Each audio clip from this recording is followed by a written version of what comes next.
¿Cuál fue mi primera experiencia en el sector inmobiliario? Qué buena pregunta. Fíjate, mi primer empleo, digamos, formal, después de terminar la carrera y hacer varios emprendimientos, fue en la cervecería Cuauhtémoc Moctezuma, que era la superior en ese momento. Cerveza líder del mercado aquí en Yucatán. Y ahí, en algún punto de casi 8 años que estuve ahí, tuve a mi cargo el área de expansión en una unidad de negocio que se llama negocios controlados. Y lo que era Cervellama lo convertimos en Cervefríos y ahorita son los SIX. Y en esa área, cuando yo tomo el control del departamento, básicamente era yo y un practicante. Habían muchos contratos de arrendamiento, muchas escrituras y empecé a estudiar. Lo que había estudiado en la carrera lo empecé a aplicar en temas de derecho, en este caso, y empecé a empaparme de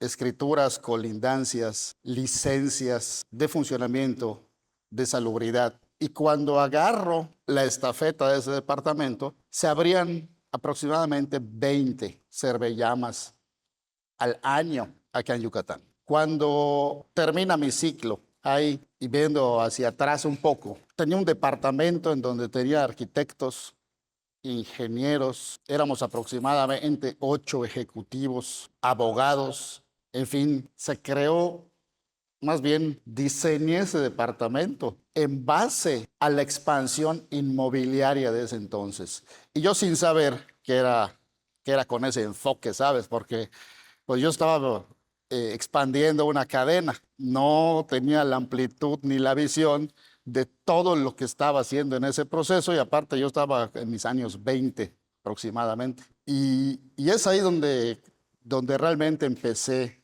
a entender. Claro, previo a eso, profesional, ahora personalmente, te puedo decir cuál fue mi primera inversión en bienes raíces. Estando en la carrera, igual como de 21, 22 años, un amigo, un compañero de la carrera, me dice, oye, me están vendiendo unas hectáreas en Cholul, es directo con el ejidatario, vamos a verlo. Pues un día saliendo de la universidad, agarramos el coche y nos fuimos a Cholul. Evidentemente Cholul no era lo que es hoy en día. Hablamos con el ejidatario, sí estaba vendiendo la tierra. Fuimos a ver la tierra, obviamente un pedazo de monte en medio de la nada. Y dijimos, va, esa tierra la compré en 35,000 pesos. Y luego de aproximadamente 12 años, la vendí arriba de los 3 millones de pesos. Entonces, ahí entendí que si estás dispuesto a sembrar y cultivar la tierra, siempre vas a tener la oportunidad de cosecharla. Pero hay que ser pacientes, hay que disfrutar el proceso y en esos procesos, digamos, con el enfoque de la parte personal y la parte laboral, te puedo decir que desde ahí se empezó a tejer una inclinación hacia el sector inmobiliario sin que eso fuera ni siquiera mi profesión. Yo no soy ni ingeniero ni arquitecto, pero he dirigido constructoras. Entonces, ya soy pues cuasi ingeniero y cuasi arquitecto, es decir, conozco muy bien cómo funciona esa industria, conozco ese modelo de negocio, conozco sus riesgos, conozco sus bondades y fortalezas también, y conozco lo retador y emocionante que es estar en una obra, ¿no? Sobre todo en obras grandes, donde impactas algo pues grande. Te llena más de energía ver cómo el poder de la utilización de herramientas de tecnología permiten levantar desarrollos, permiten levantar estructuras y, y es algo que yo no lo soñé, ni siquiera, ¿no? Simplemente me llegó. Y lo he aprendido a disfrutar y he tenido que estudiar muchísimo porque para yo entender pues, todo lo que entiendo, pues tuve que estudiar algo de ingeniería, tuve que estudiar algo de arquitectura y de maquinaria y, bueno, en fin, de destajos y de temas de construcción, pues desde la raíz, ¿no? Y así es donde empecé. Mi reto más grande de construcción, yo creo que todas las construcciones son un reto. O sea, para el constructor es una responsabilidad poder entregarte tu proyecto, ¿no? O la llave de tu proyecto. Pero digamos que de mayor impacto fue la construcción de un hotel en Costa Mujeres, Cancún, que se llama el Hotel Majestic. Ahí yo estuve dirigiendo la construcción de 19 edificios en 12 meses, edificios de sótano más 5 niveles. Y fue un reto extraordinario, porque no sabía ni cómo le íbamos a hacer. Porque aparte dentro de esa obra estábamos corporativamente haciendo una fusión de empresas. Entonces teníamos, en mi caso tenía que atender parte de toda esa fusión y parte de la operación y dirección en sí de la obra. Claro, teníamos al Real Madrid, teníamos al mejor equipo de construcción de la península de Yucatán. Ingenieros con muchísimo más experiencia y conocimiento que yo en lo que hacen. Y fue un reto, no sé cómo describir, digamos, el adjetivo, pero sí, si fuera el fútbol, hazte cuenta que fue como que la final de la Champions. O sea, a nivel de dificultad profesional, de dificultad operativa y de dificultad personal también en esos momentos. Pero, y fue un reto desde para que nos llegara la obra, nos llevó aproximadamente año y medio el proceso de loving, el proceso de licitación. Era en Cancún todo, entonces muchas veces amanecía, iba a Cancún a una reunión y regresaba, porque en la tarde tenía otra reunión acá. Y fue una época de mucho movimiento, digamos, de mi vida. Y ya que la ganamos después de año y medio, decidimos unir fuerzas con otra constructora porque la obra era tan grande que, digamos que reconocimos que sobrepasaba nuestras capacidades. Y bajo esa visión formamos por así que un equipazo de construcción. Otro reto ahí era llevar a la gente porque no llega el transporte público. Teníamos 1,300 obreros en la obra. Y para que la obra tenga éxito tienes que ir solucionando detalles que realmente no son de obra, para que los detalles que sí son de obra se los dejemos a la gente que es de obra y se especialicen. Entonces, el cómo llevar a la gente fue un reto. Tuvimos que, pues se nos ocurrió rentar camiones y empezamos a investigar y descubrimos allá unas empresas que se dedicaban a eso, por ahí por Quintana Roo, al transporte de personal. Se da mucho más ahí por el tema de los hoteles, ¿no? Y todos los días transportábamos a 1,300 obreros hasta Costa Mujeres, que Costa Mujeres es la parte continental del municipio de Isla Mujeres. Entonces, es decir, está en Cancún, digamos, pero no es Cancún, es el municipio de Isla Mujeres. Y nos regimos pues, por las leyes de ese municipio. Resolver eso fue un tema. Durante la obra tuvimos 3 fallecimientos, decisiones complicadas porque pues, murió alguien, ¿no? Y no es que haya sido culpa de nadie, sino accidentes. Pero eran temas que también había que atender, porque cada evento de esos implicaba una maniobra de gestión extraordinaria al proyecto en sí. Y eso también le sumabas que habían, pues digamos, gente que no debería de haber en las obras. Estaba también ahí en las obras. Y también era un tema que había que manejar. Al final del día no solo se concluyó la obra, sino que incrementamos aproximadamente en un 50% el contrato de obra. Y creo que ese fue un reto icónico, ¿no? De mayor impacto, sin dejar a un lado pues, todos los demás, que cada uno, insisto, cada hotel en los que yo he participado, cada obra o cada proyecto tiene su propia historia. ¿Cuáles son los proyectos en Quintana Roo en los que he participado? Es decir, uno, pues es el Hotel Majestic, que es el que ha tenido mayor impacto o el más grande. Estuve en el Iberostar Selection, también fue una obra muy retadora allá en la zona hotelera de Cancún. El Hotel Temptation, nos tocó a nosotros demolerlo y volverlo a parar. Mayacoba, The Fives Downtown, el Renaissance en Puerto Cancún y algunos proyectos ella en Tulum en los últimos años. Tuve una temporada en Cancún, una temporada en Playa del Carmen y una temporada en Tulum. O sea, conozco básicamente muy bien la parte del desarrollo inmobiliario y la parte de la construcción, tanto en Yucatán como en Quintana Roo, porque muchos años estuve yendo pues, a Cancún, después otros años a Playa del Carmen y después otros años a Tulum. Y eso pues me ha abierto un poco el panorama en cuanto a el conocimiento, digamos, técnico de la zona. y he visto el crecimiento y digamos que tengo cierta intuición con la experiencia para poder invertir en el sector inmobiliario. Soltar en el proceso de crecimiento personal es cuando logras darte cuenta que lo que estás haciendo, por más que desees hacerlo y por más que tu ego te diga que está bien hecho, sabes que es algo que te resta. Entonces, cuando reconoces, aceptas eso y dices, lo voy a cambiar, ahí es donde sucede la magia. O ahí al menos empieza a suceder la magia porque de nueva cuenta es un proceso. Tampoco es como que vayas a soltar algo y una, dos, tres, lo suelto y doy mi camino. No, es un proceso. Entonces hay que entender que el crecimiento es parte de un proceso.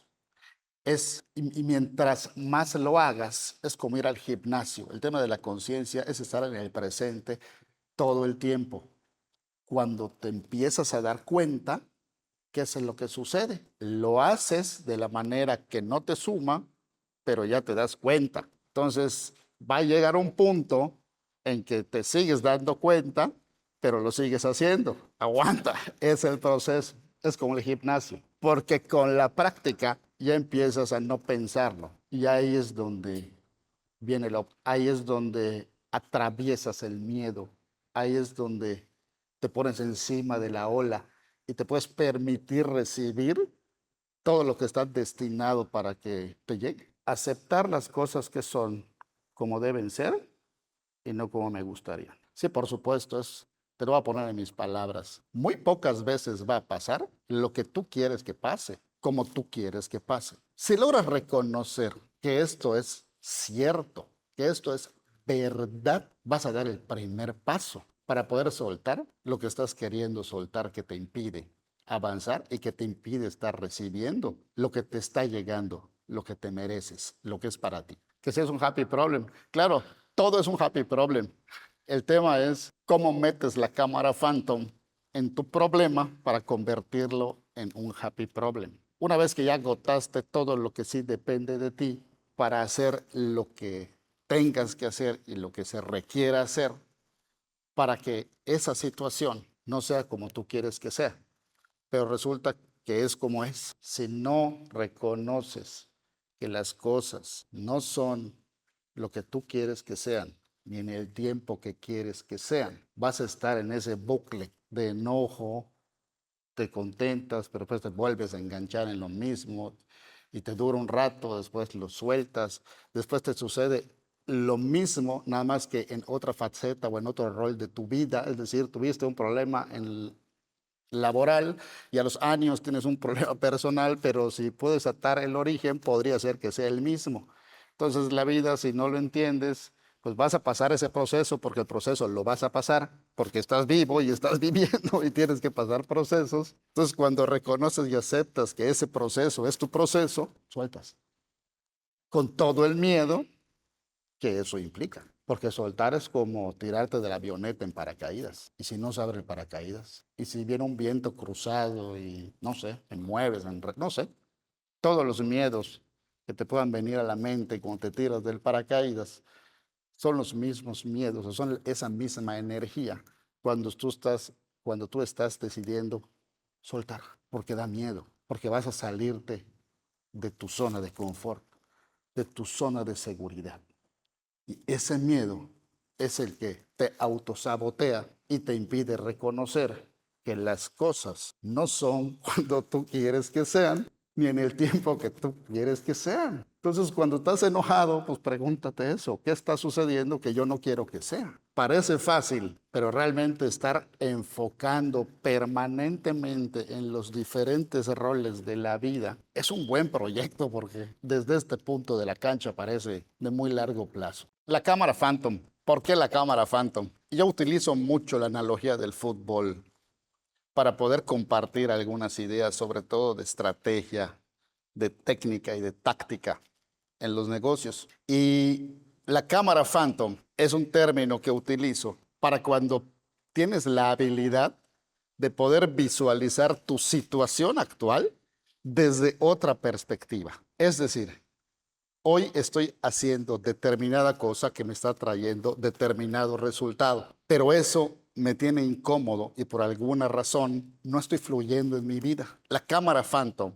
sería como que apretaras el botón y es la cámara que está en el Estadio Azteca o los que usan en la NFL, en donde puedes girar y ver por varios ángulos de 360 grados básicamente al jugador. Esa analogía significa justamente eso, que existe, puedes adquirir una habilidad para poder observarte desde otra perspectiva, para poder observarte desde la cámara Phantom, porque al final del día, al único que le interesa en este universo tener otro punto de vista es a ti, claro, si te interesa.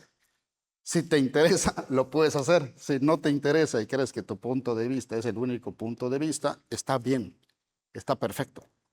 No va a estar mal. Un segundo punto de vista al menos te duplica la amplitud y te amplifica la toma de decisiones. La importancia de hablar con la verdad es fundamental para capitalizar mejor tu tiempo. O sea, si no hablas con la verdad, vas a patear la lata y en el camino te vas a volver a encontrar la lata y la vas a tener que volver a patear y en el camino te vas a volver a encontrar la lata hasta que decidas levantar la lata.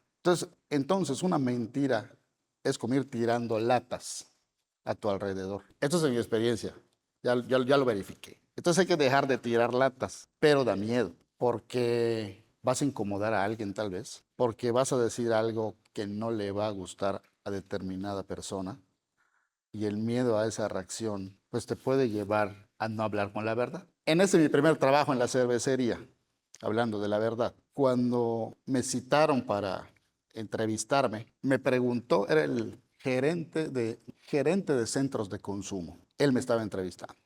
José Manuel se llama, un saludo, tipazo. Me pregunta, oye Juan Carlos, es decir, durante la entrevista ya había pasado los exámenes, todos los filtros de ese tipo de empresas, y al final de la entrevista con él me hace la siguiente pregunta. Juan Carlos, ¿tú tomas cerveza? Y en ese instante, observando a mi alrededor, dije, estoy en la cervecería, pero realmente no tomo cerveza.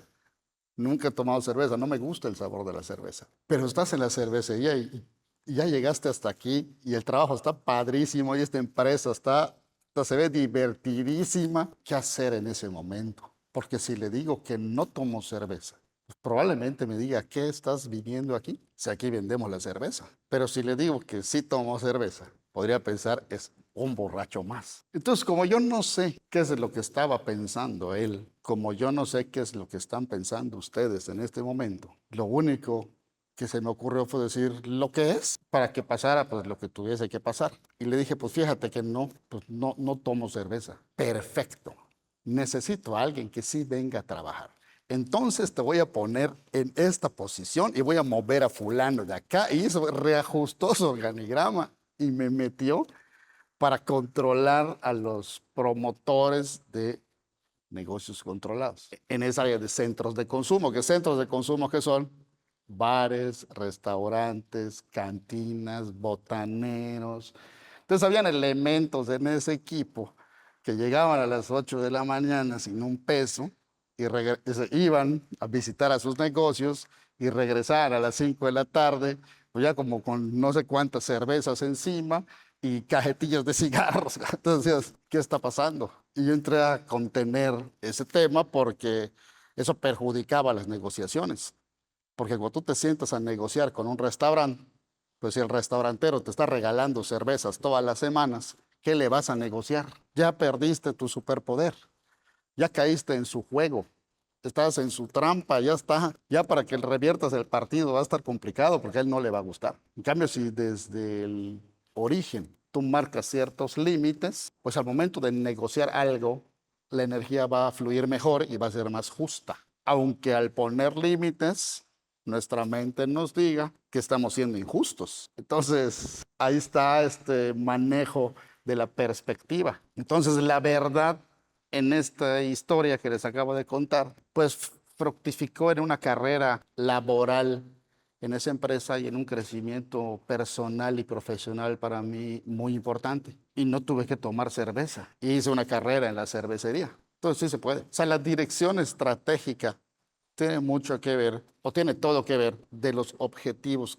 que quieres alcanzar. Entonces, en base a los objetivos que quieres alcanzar, diseñas un plan y diseñas una estructura que podría ser tu equipo de trabajo, y en el cual ahí tú comienzas a construir tu formación. Entonces puedes construir tu formación desde una delantera porque sacaste un producto que se está vendiendo como loco y te ganó la delantera porque estás metiendo goles, pero tienes un desorden administrativo, tienes un desorden contable, ¿no? Legalmente tus marcas no están como deben de estar, tienes un tema ahí con proveedor, en fin, la operación se te vuelve complicada porque posiblemente tu empresa nació de meter los goles. Hay otras empresas que nacen desde la portería, como digamos, como el deber ser. Entonces, cuando nacen desde la portería, pues puedes estructurarte mucho mejor, pero esas empresas normalmente lo que sucede es que tienen más conflicto en meter los goles. Entonces, ni mal ni bien,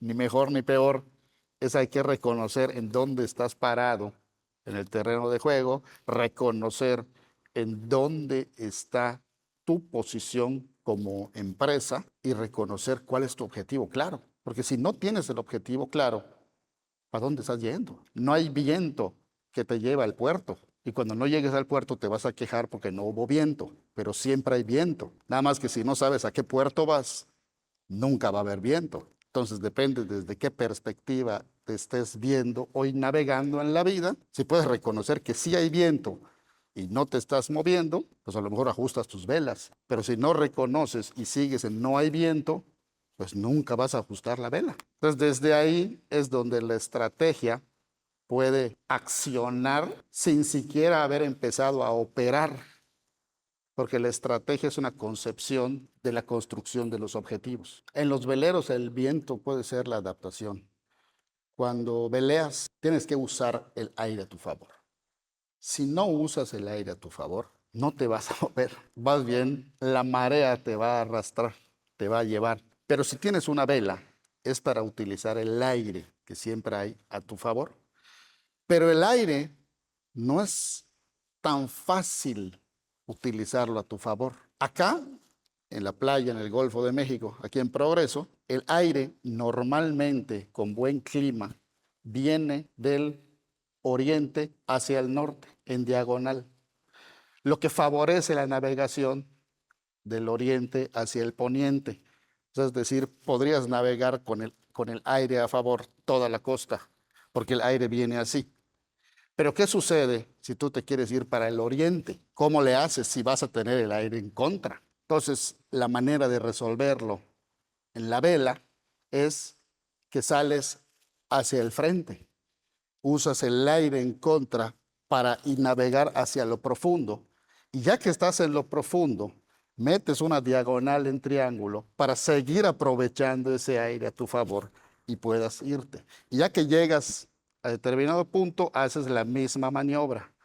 Ajustas las velas, te vas hacia el norte, usas el aire en diagonal y así vas avanzando. El que no sabe, agarra el velero y se va para allá. Nada más que no va a poder, no va a regresar porque no tiene esa técnica. Entonces, el aire siempre existe. Entonces, tú tienes que decidir cómo vas a usar ese aire. ¿Te vas a quejar de que el aire no es lo suficientemente potente? ¿Te vas a quejar de que el aire no está soplando siempre a tu favor? ¿Te vas a quejar de que el aire es muy fuerte? Pues sigue haciendo tu lista. Seguimos haciendo nuestra lista. O podemos aplicar la cámara Phantom, verlo desde esta perspectiva de un velero y poder reconocer en qué partes de tu vida hoy no estás utilizando el aire a tu favor. Y a veces es perfecto no utilizar el aire a tu favor. Porque en el velero, cuando das la vuelta, cuando vas a hacer la maniobra del norte para el oriente, en esa maniobra tienes que soltar la vela para dejar de usar el aire a tu favor, pero usarlo a tu favor.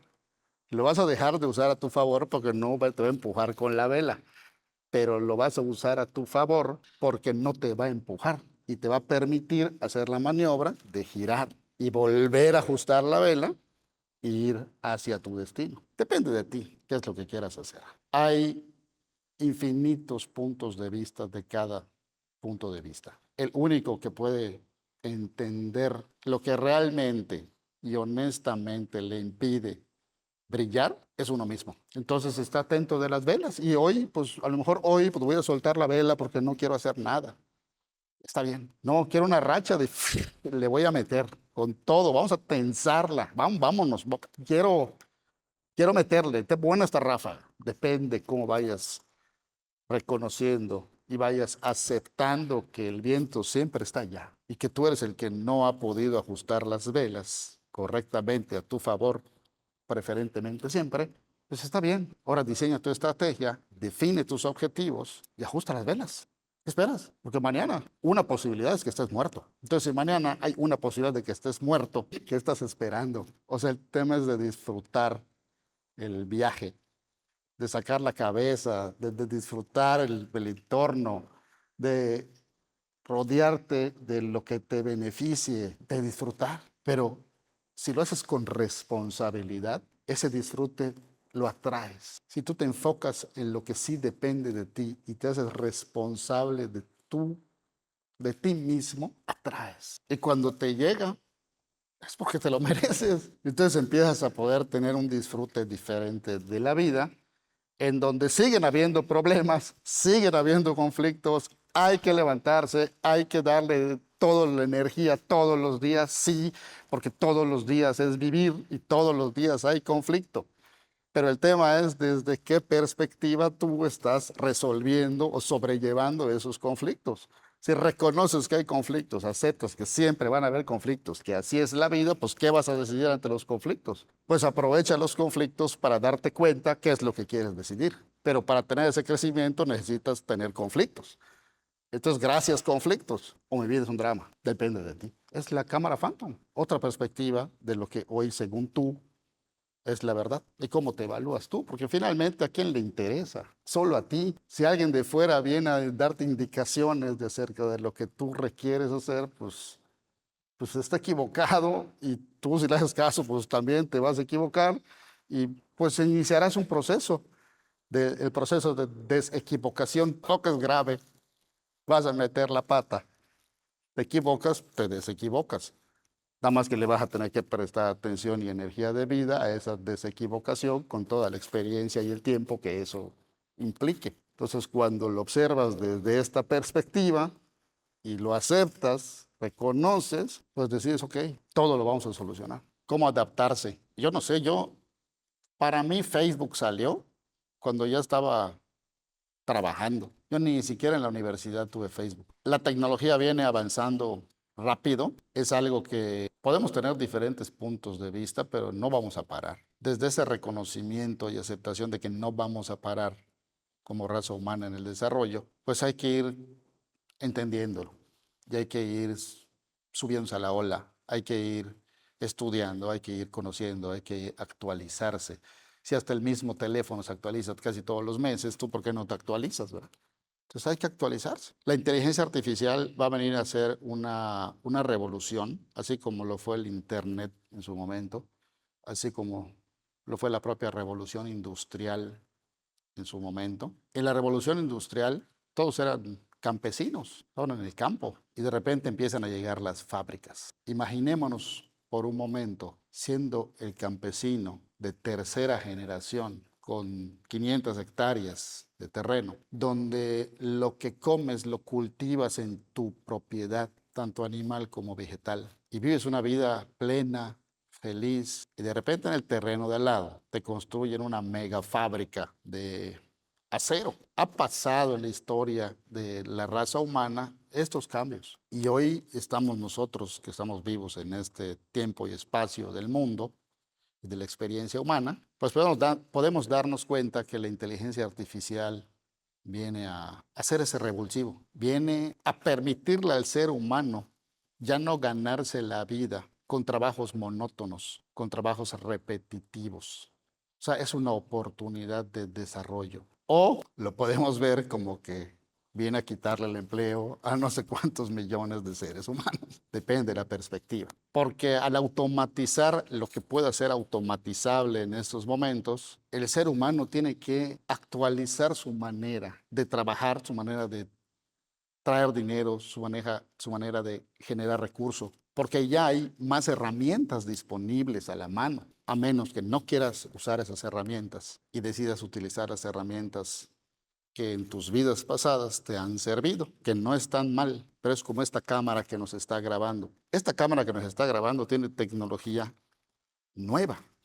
Yo puedo traer una cámara del 2000 y a lo mejor va a grabar, pero te aseguro que no va a quedar como esto. Y me puedo aferrar a que mi cámara del año 2000 es la modelo no sé qué, de no sé cuánto, pero para los efectos prácticos de productividad que hoy requieres, pues utilizas la tecnología y te adaptas al cambio. Aunque estas cámaras tienen pantalla touch, son digitales y te implican un nivel de conocimiento diferente a las otras cámaras. Es tu decisión. Lo que decidas está perfecto.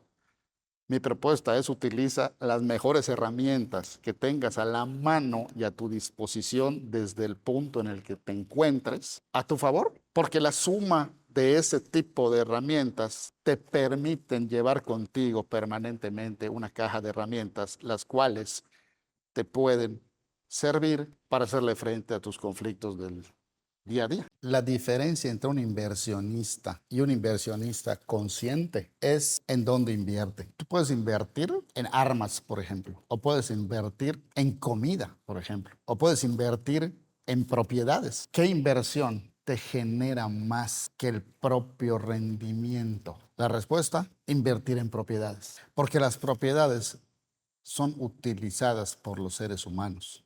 O sea, es una inversión útil. Si tienes un modelo de inversión inmobiliaria, entendamos, la inversión inmobiliaria no es tener mi casa. Ese es tu patrimonio, no es ninguna inversión. De hecho, es un gasto, para empezar por el principio. O sea, tu casa es un gasto, no es una inversión. Inversión es algo que te genera rendimiento. Entonces, yo puedo tener mi casa, pero aparte invertir en un departamento para que ese departamento yo no lo viva. Simplemente mi dinero no esté en el banco, no se deprecie, no tenga ese riesgo financiero. Para minimizar ese riesgo financiero, invierto en un departamento que me va a generar una renta. Pero ese departamento lo va a vivir personas. Es una inversión que suma, es una inversión que contribuye a satisfacer una necesidad de alguien que va a establecer ahí su hogar. Y para mí va a ser una inversión. Entonces, la diferencia es en dónde inviertes. El resultado de eso que inviertes, más allá del dinero, ¿qué genera? Y en lo que quieras invertir está bien. Nada más identifica si a ti te checa ese entorno que te genera más que el resultado económico. Y si te checa, pues para allá es. Para ser un agente inmobiliario, ¿cuál es la base para atraer tus clientes? Para atraer un cliente, lo primero que tienes que hacer es conocer a tu cliente. Porque si no conoces a tu cliente, va a ser poco probable que te llegue ese cliente. Porque si no lo conoces, no lo vas a atraer. Ni siquiera lo vas a salir a buscar porque no lo conoces. Entonces el agente inmobiliario de repente empieza a agarrar propiedades. Y empieza a agarrar propiedades desde 1 millón hasta 10 millones de pesos. Haz de cuenta que sales a pescar un mero y también sales a pescar un atún con el nivel de dificultad que esa pesca, con el nivel de dificultad que esa pesca tiene. O sea, es decir, es muy alto el riesgo que no conozcas a tu cliente. Es cómo vive, cuáles son sus gustos, cuál es su capacidad económica. Muchas veces es mujer o es hombre, porque a veces tú como agente te checas más con algún género por algo que traes de la vida y también cuenta.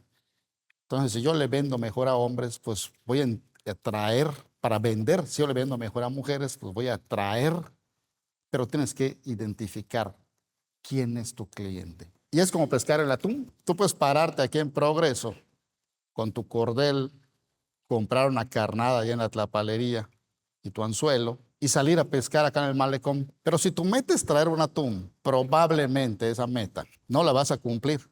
Aunque todos los días te levantes, compres tu carnada y vayas a pescar y le dediques mucho tiempo. Y no vas a cumplir el objetivo no por ganas, sino no vas a cumplir el objetivo porque no conoces al atún. ¿Quién es el atún? Porque si tú no conoces que el atún no está aquí en las orillas del Golfo de México, pues posiblemente te pases la vida intentando pescar un atún desde el malecón. Hoy en tu vida, ¿en qué aspecto de tu vida te encuentras pescando el atún desde el malecón? Si aplicas esa cámara Phantom, esa perspectiva, a lo mejor puedas encontrar algo por ahí en ti que hoy te está saboteando. Entonces tienes que conocer al cliente, tienes que conocer al atún. Entonces el atún, ¿quién es? ¿Cómo se pesca? ¿De qué se alimenta? ¿A qué velocidad nada?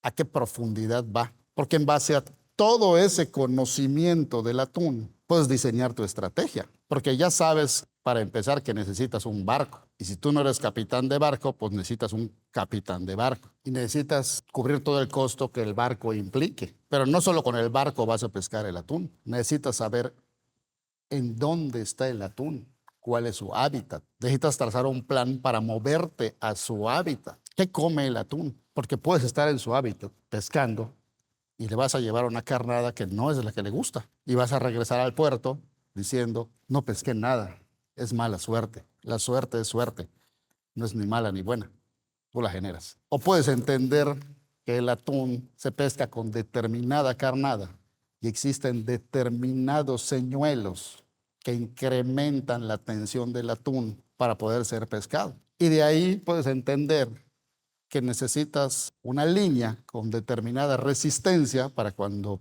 pique el atún no se reviente la línea.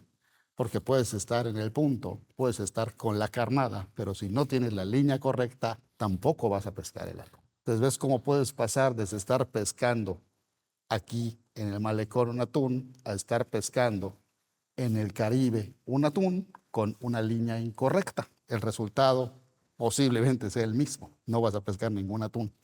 Nada más gastaste mucho más dinero. Ojalá y lo hayas disfrutado. Y si ese fue el enfoque, bien. Pero si tu enfoque es traer un atún, si es ir tras tu cliente, ¿qué tanto lo conoces? ¿Qué caña tienes que utilizar para pescar el atún? ¿Es un pez que se pesca de fondo o es un pez que se pesca en movimiento? Si se pesca en movimiento, ¿a qué profundidad se pesca? ¿Sabes quién es tu atún? ¿Sabes quién es tu cliente? ¿Ya te sentaste contigo a analizar quién es ese cliente? ¿Quién es ese atún?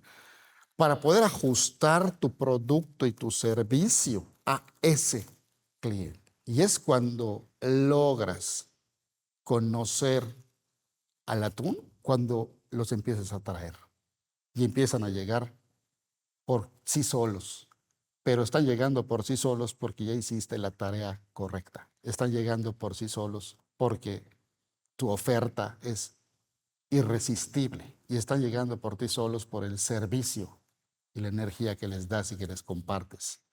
Si eso le gusta a tu atún, pues posiblemente te pueda ayudar a cerrar las ventas.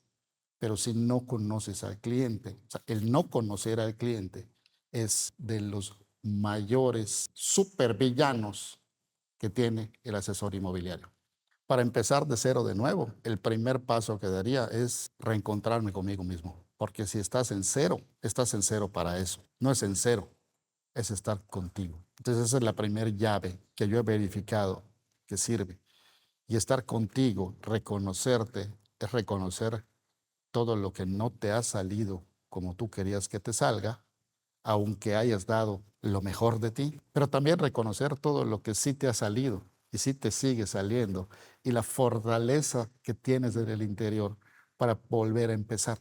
Pero si no te reconoces, si no te reencuentras, si no te permites poner límites, si no te permites comunicarte, pues seguirás en esa vibración. Como único mensaje, creo que dejaría el siguiente. Encuentra en todas las cosas de tu vida el happy problem. En todas las cosas que te están generando o te vayan generando conflicto, encuentra el happy problem. El happy problem es la cámara Phantom, es otro punto de vista, es adaptarte a las circunstancias, a pesar de que las circunstancias no sean favorables según tú. Pero cuando lo enfocas desde el happy problem, verás que las circunstancias siempre son favorables, sin duda alguna, porque ¿por qué no habrían de ser favorables?